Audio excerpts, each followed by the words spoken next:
This is the 77 WABC minicast. We have our favorite Colonel, Jack Jacobs, retired Colonel, United States Army, Medal of Honor winner, recipient of 2 Silver Stars, 3 Bronze Stars, 2 Purple Hearts. Wow, wow, wow. Colonel. Good afternoon. Colonel, it's the truth time, Amos time for the truth. Where do we have a deal? Do we not have a deal? Is this just body language, keep the markets calm? Is this the punt that we were talking about? 60 days, we'll figure it out. Maybe you'll forget. What is this?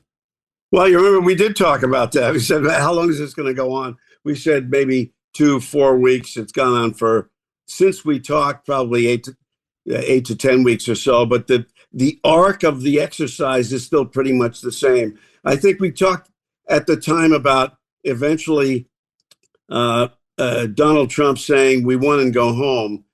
At the moment, that's what this looks like. I mean, clearly there's going to be continued negotiations to find out how we can reach some sort of conclusion to open up the strait. But at the end of the day, I think you're spot on when you talk about the political aspect of it all and how it's vitally important for the president to have a win of some kind after getting his teeth kicked in the Senate. First time that's happened to him in a long time, ever, I think, where they decided to reject what he wanted to do and then went home without it. So there's a huge political vector here to calm the markets, to be sure, but also we shouldn't put we should look ahead, and there is the possibility that there will be something positive to come out of this. The most important thing from the standpoint of both the United States and actually the economies of the rest of the world and the president's and the Republicans' politics is the opening of the strait. High gas taxes are terribly regressive. People have to go to work and they can't afford to pay the kinds of money that are being paid for gas. So that's got to come down. And by the way, it's not going to come down right away. It doesn't matter whether they open up the strait tomorrow or not. It's going to take a while to come down. But as you discussed with Andrea, there's lots and lots of stuff to talk about before there's actually a deal of any kind. They revolve obviously around nuclear weapons, which is one of the things the president wanted to make sure that the Iranians did not have. But all the things she talked about are really, really important. What about all the equipment? Will they be able to do anything in the interim? Who's going to keep an eye on it? Where is all this fissile material going? What are they going to do with the other fissile material? Who's going to take care of that and all the rest of it?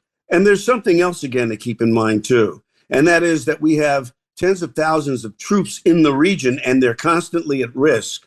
And one of the things they've been bombarded with is a very large number of Iranian missiles. Whither are those missiles? I mean, any deal better have some sort of restriction on Iranian missiles, where they can be, who can inspect them, how many they can use, how many they can have, whether or not they have to be destroyed, and the rest, because everybody is at risk. And not to put too fine a point on it and take up too much time, but the other thing that's sort of the elephant in the room is Iran's support of terrorist organizations like Hamas and particularly Hezbollah. And then you have the disconnect between the United States on the one hand and Israel on the other with respect to Lebanon and Hezbollah. But an independent variable here is Iran. How restricted is the deal going to make them in supporting these guys? It's all a matter of negotiation. And quite frankly, opening up the strait is only the beginning of it, Governor. Yeah.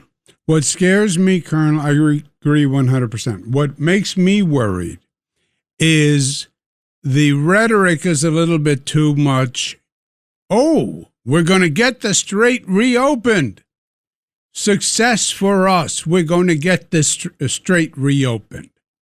And as you heard me say to Andrea, what do you mean? The strait was open before we started any of this, and now we're fighting just to get back to zero. There was an old comedian who had a good comment about golf with respect to that. So golf is really kind of a dumb game. So you put a ball on the ground, and you take a second, you hit it as far as you can and as hard as you can, and then you chase after the ball. You had the ball. We had the straight. We had the straight. Well, it's going to be interesting to watch it unravel. I think that the president obviously is desperate for a deal. That's why he went out and made that announcement. We have a deal. Then they started to ask questions. Well, we don't have a deal, but we're close. And Andrea's questions, that's where it's going to be. Who's policing? How do we know? How about the terrorist-funded organizations? That's really what this is about, because we have to remember that this is not about the Strait of Hormuz. It's about nuclear weapons, the centrifuge, the enriched uranium, stopping the money to Hamas, etc. It's easy to rub his face in it because he gives everybody the opportunity to do it all the time. But if you recall, at the very beginning of all this, there were two major exercises here. One was to eliminate objectives. One was to eliminate Iran's nuclear capability. And obviously it has not been done. It's going to require a great deal of effort, as we just discussed, in order to, if not, probably not eliminate, but certainly delay it. But second, regime change. You talk very seriously and at enormous length about regime change. Ain't no regime change in Iran. Yeah. Forget regime change. That's off the table. Colonel, thank you very much for being with us. We have to take a break.